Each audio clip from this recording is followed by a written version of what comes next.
Welcome back, everybody. It's still Wednesday. This is video 2 of 2, Convicts Thoughts with A.R. Hayes. Wanted to dive in tonight into the thought process that I have going through my head. It's just gut feelings, it's opinions, it's not based off actual ties to the case. We're talking about the Idaho 4 tragedy.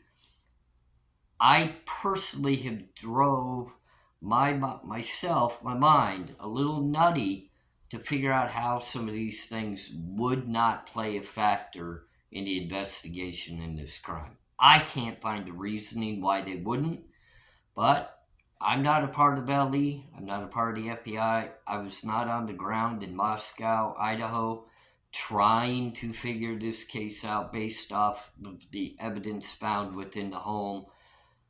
But I'll tell you what, and I hate to put it this way because everybody's death that happened within that home of 1122 King Road was tragic, was undeserved, was unnecessary, it should never have happened. But I'll tell you what, there's a lot of lost life that is tied in to the actual occupants and victims of that home. I find it odd because it's such a small area. I do understand there's two major universities in the area, so I know crime will happen. However, this is not a overly violent area until recently. Mark my words on that. It's recently. If you remember back when this case first broke, there was a lot of statements being made about how the fact death and violence and murder just did not happen in this area. So I had to do a little bit of digging. I wanted to find out what was 2022 in the Moscow, Idaho area like when it came to violence compared to prior years. It was the most violent area in a long time, and everybody, Xander just jumped up. He wanted to say hi. If I can get him on here in a bit, I will. But the actual rise in crimes in 2022 and deaths is astonishing. You'll have to Google it and go over it myself. I know I should have written down the details of the percentages and the amount of people that passed compared to past years, but it is not a small percentage, and that's not even including some of the deaths I'm going to talk about that were considered outside of a violent nature. These were deemed to be suicides that, in my mind, I'm having a really hard time with, ladies and gentlemen. I'm having a hard time with it. I'm going to start with the first young lady, Hannah Clear. How is she tied to the house and the victims? Well, she lived in the same dorm room as Maddie. That's pretty close to home, isn't it?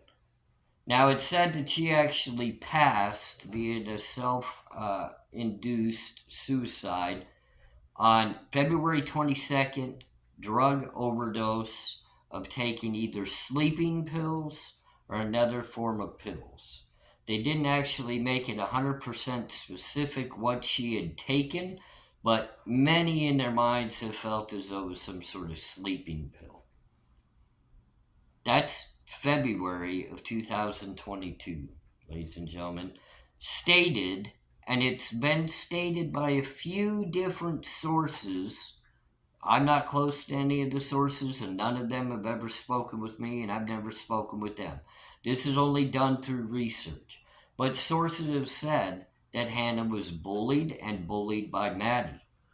Some of the known statements made by these, you'll have to forgive me because I do read notes. I like to get the facts that I've researched correct when I say them to you. The known statement by some of the individuals close to Hannah and very knowledgeable of this incident have stated Maddie and her crew of friends were far more interested in their partying habits than any time of actual studies of their books. And a part of those partying antics were to bully or make fun of, belittle some of the less attractive or less popular individuals that are around and able to be spoken to. And let me kind of tell you something, ladies and gentlemen. When I grew up, I wouldn't say I was a popular individual. I was liked. I was liked by people. I was respected by people. That was middle school, high school, growing up. Never had any issue if I wanted to go to a dance with a female. I very much always had a date to go to the dance. But I don't believe it was ever because I was the most popular individual. And it definitely was never because I was the most attractive individual. I was a good sports athlete. I worked out and I carried myself with respect. But the main key about me growing up that I feel as though allowed me to interact and get along with the most people as I could was the fact I lived by a culture of respect. So, one of my biggest pet peeves growing up was bullying of individuals that couldn't stand up for themselves or didn't have the confidence to do so.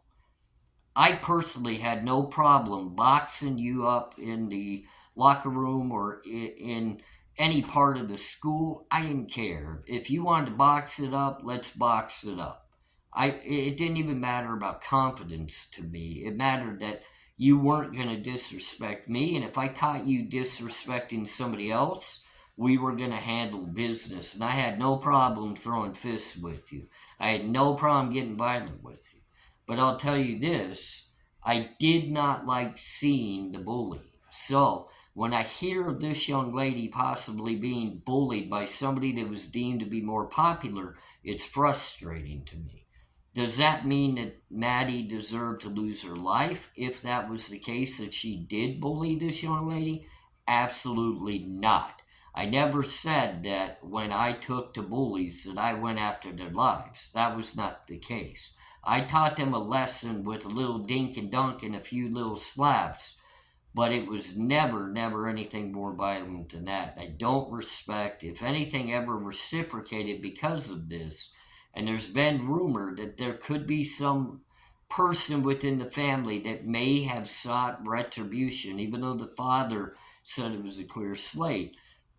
I can guarantee you if there was a brother or a cousin or somebody that took offense to this disrespect to Hannah, there's a possibility there's a tie there. Now, another key factor of that I found a little bit interesting was the death of Hannah was recorded on 11/15. No, I take that back. It wasn't her death. It was her birthday. I'm sorry. Her death was February.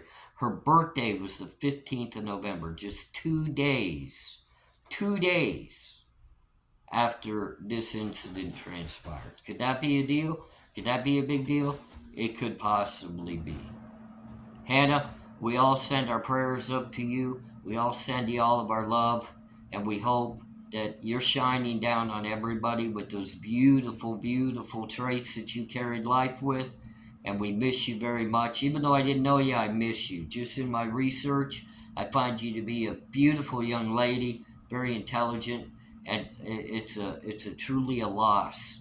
It's a loss to our society to not have you. So, big shout out to you up in heaven. I hope you're doing well and looking down on everybody and your family's doing well. So that would be my first thought process of a death tied to 1122 King Road, and it's tied back to Maddie. Second person I'd like to talk to is Hudson Lindau. He was actually a fraternity member at the same fraternity as Ethan Chapin. A brand new recruit, young man, evidently was very well liked by Ethan. Ethan was taking him under his wings, liked the young man quite a bit. Now, Hudson Lindau died on 1/5 of 2022, literally a month prior to Hannah. Now, Hudson died in a creek legitimately stated to be right behind the fraternity house with less than 1 foot of water in it. And Hudson was described to be a good athlete, great shape young man, may have been a little bit intoxicated on the night due to the fact it was a big party at the frat house. And from what's understood of it all, was a hazing incident that turned to him drinking and possibly leaving the building on his own, walking a short little while, and then somehow drowning in 1 foot of water in the creek. Found later in the morning, not right away, nobody went looking for him right away. He was found later in the creek the next day. The officers of the Moscow Police Department were accused heavily in this case of very poor investigating and closing the case quickly and deeming it as a self-inflicted death, meaning not suicide, but an accidental self-inflicted death, that he was intoxicated and somehow tripped, fell, and died, drowned within that creek. Like I said, tied to Ethan. Okay?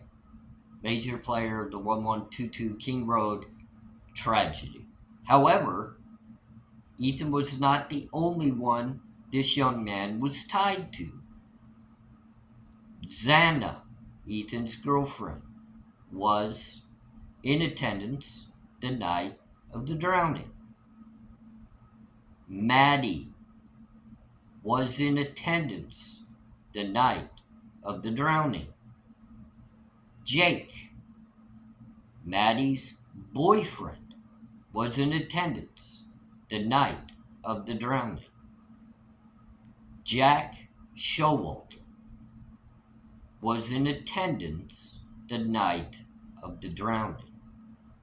Now, 1 second of reflecting on Jack Showalter.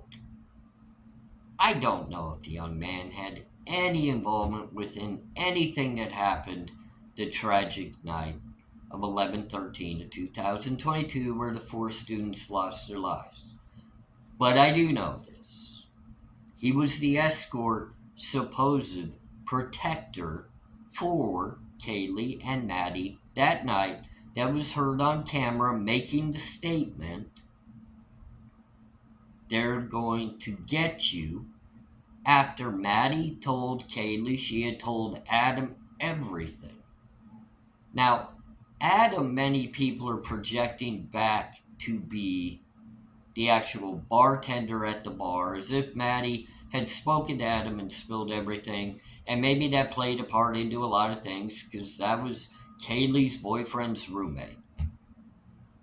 Now, I'm doing some digging as we speak because I've heard some rumors of a different Adam that comes into play that is not that bartending Adam, but is a major player in another way. And when I come up with that information and I actually get my details correctly, because I'm not going to speak to you on things that I don't have even a little bit of factual knowledge of.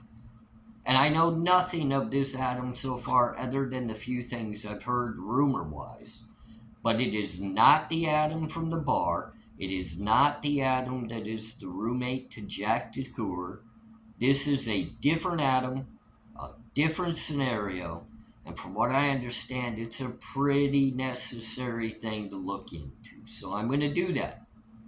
But I want to let you know, the Greek Row, who is very familiar with everybody in the 1122 King Road residence, was obviously in attendance at that party including both the David L. and the David B's that have been talked about through this fraternity that had issues that very night with both Ethan and Xana. If you remember correctly, a disagreement transpired. Nobody knows whether that turned into an actual fight or not a fight, but it was a disagreement, and it was a known disagreement. And it was more than just a hi, how are you, I don't like you disagreement transpired within the frat house that night before the two individuals, Xana and Ethan, went home. There have been issues between those individuals said to be at the Greek row, and also with Ethan and Xana. However, those two names that I gave you of the Davids have been mentioned within the Hudson Lidlow death. Evidently, they played a major part in the hazing incident that transpired. Many people want to protect the sororities and the fraternities, but I'm going to tell you right now, both were on major violations and both were being heavily watched. Both 1122 King Road was under different, precautionary mandates through the university for violations of different policies, especially of parties. And the frat house was also under violations as well. Do a little bit of research, and I think you're going to run into some things. It's pretty unreal to find out the parties and the issues that were going on. Now, that's just two that we're talking about. That's Hannah Clear, and that's Hudson Lidlow. And one name really comes into effect in both, which would be Maddie. However, I'll tell you, in the Hudson Lidlow, I think all of them playing a part in that. And I think that investigation is a little shaky, and I think it needs to be looked at a little bit harder. Brett Kopacka. That's a pretty well name, pretty divisional down the middle of where people stand. He's a military vet. I give him absolute props for that. I give him all the respect for his service within our military. His passing transpired on 12/15 of 2022. SWAT shooting. So it was a law enforcement SWAT death. I guess, there's so many different realms of what possibly happened, and the investigation is still open. I don't think anybody fully understands it, including some of his best friends. I don't want to get into speaking negatively upon the man or speaking as if I know what transpired to cause that standoff. That's not anything that I think I have any knowledge of what caused that. I believe the man served. I believe he had PTSD. He had some mental issues going on. And I'm going to respect him in the fact that he served our country, and I can't disrespect him upon that. I can, however, share my opinion that I do know his family lived very close to the Brian Koberger's family in Pennsylvania. They also have ties out in Idaho, where they lived very close to Kaylee's family. Could it be something? I don't know. I do know that he lived within a 7-minute drive from the suspect's apartment. When the suspect left his apartment on the night of the crimes, he drove directly in the direction of Kopacka's apartment. Believe what you want. Believe what you want. But I'll say this. I can't make any connection to Kopacka to the actual home. I can't make any connection to the individuals of the home other than the fact Emma Bailey, who is great friends with many of the home and also partied in that home, did sign off on his obituary book. Whether that be fake or false, I don't know, but I do know that after getting her DUI arrest, she was dropped off in the same apartment complexes where Brent Kopacka resided. And I don't know why, and I don't know who she saw while she was there. But there's a possibility, so I'll mention it because I feel as though, with the swirling rumors of Kapaka, his military background, his knife capabilities, his mental strength to be able to get in and out of these types of scenarios, and the fact that he has had a violent background, and the fact he served in the military, went through basic training, military training, as well as served within our armed services, he would be very capable with a K-bar knife. That's all I can say. Not going to say anything more. I'm sorry the man lost his life. It sounds like it's a tragic situation as well, and at this point it's still under investigation. It is not a closed case, and it has not, even though LE has stated there is no connection, I'm not sure LE knows where a connection is or is not. So I will not rule it out. Even though many others will, and I respect you for that opinion, I will not rule it out. The next person, Dylan Mortensen. Boyfriend, Quinn Kelly. Father, an affiliated member in prison currently for a multi-time of breaking his parole and committing similar crimes of violence against women. Still serving time as we speak. He is an affiliated member of a large prison affiliation. His best friend, who was on these streets helping raise Quinn Kelly, was arrested approximately 5 to 6 months ago for capital murder. He went in to a known snitch and drug addict's home, killed 2 people by stabbing in less than 10 minutes, and was caught not long after, and has been charged with murder in the first degree ×2. Quinn Kelly obviously is dating a member of the home. Young man posted a very odd social media post on the night of the tragic murders just to clarify he was in Boise, Idaho, and not at the scene of the crime. Why would you have to do that prior to anybody even knowledgeably knowing the crime transpired? Somebody tip him off that it was going to happen, and he just wanted to make sure he had evidence he wasn't there? Did maybe he know it was going to happen and he knew he had to have evidence he wasn't there? I don't know. The funny thing about it is at 3:04 in the morning, on the body cam video of law enforcement in the field in front of the home where the crime transpired, you can see a white car driving one direction and a big black 4-door truck driving the other. Why do I say that's kind of relevant?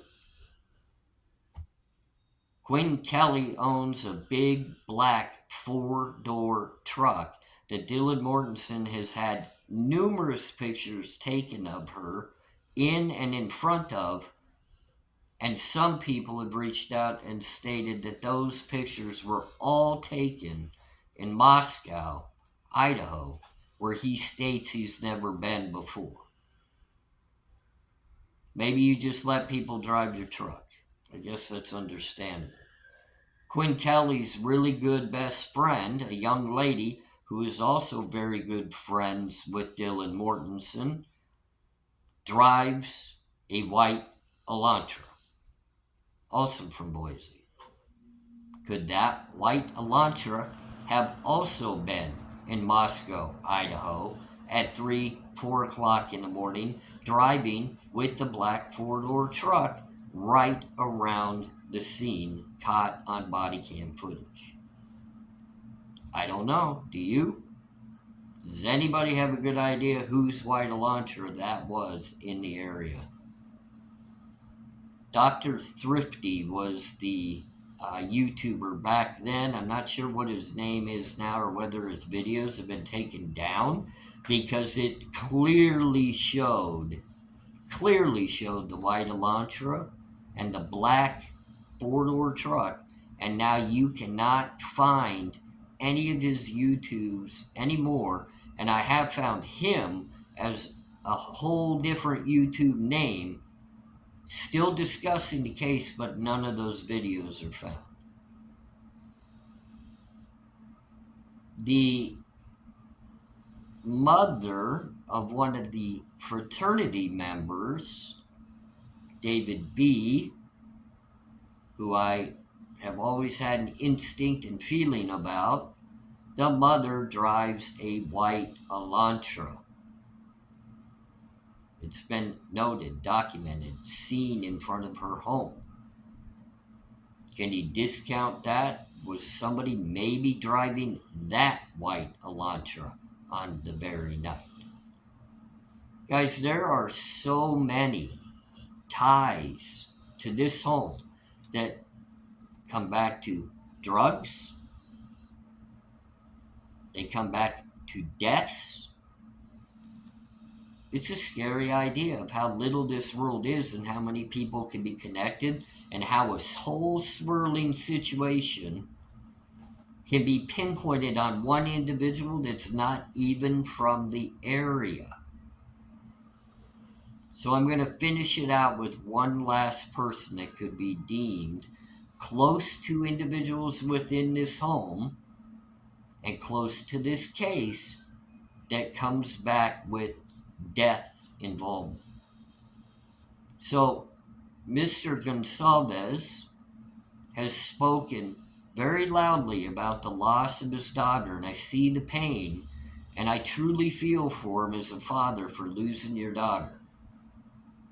He made the statement within the 48-hour show that everybody tuned into and thought was the greatest thing in the world, because it showed the emotions of the families and it showed everything going on.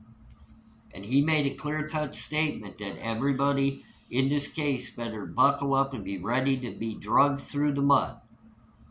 And many of us thought they were talking about the other family members or the other individuals within the home and their drug charges and the possible connection of that and how they were going to get drugged through the mud. Ladies and gentlemen, Kaylee's uncle, Steve's brother, got convicted of murdering a drug addict.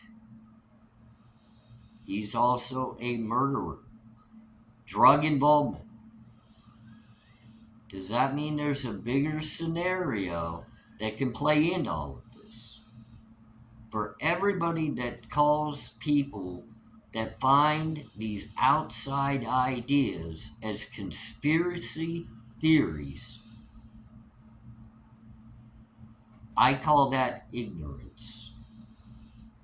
And I boldly say it, and I stand behind it. I call it ignorance. You are willing to pinpoint a crime on an individual without knowing all of the information and all of the evidence. And look, I cannot deem him as innocent without knowing the evidence is the same as you calling him guilty. However, I do not look at people and tell them their opinions are wrong. I don't call people names and I don't bully them for speaking their opinions. But I also look at all realms of this crime. I discuss it with my wife and she shakes her head and says, why? Don't talk to me about this. Don't talk to me about it. Because I nimmer-nammer and I ramble on about it. There's so much to this case that is misunderstood and not understandable at this point. Don't be ignorant. Keep an open mind and understand there are other possibilities even when Law enforcement tells you there's not. Nobody's guilty yet, guys. Nobody's gone to trial. No evidence has been displayed. Don't call people guilty until they've been proven so. Good night, everybody. Video 2 of 2.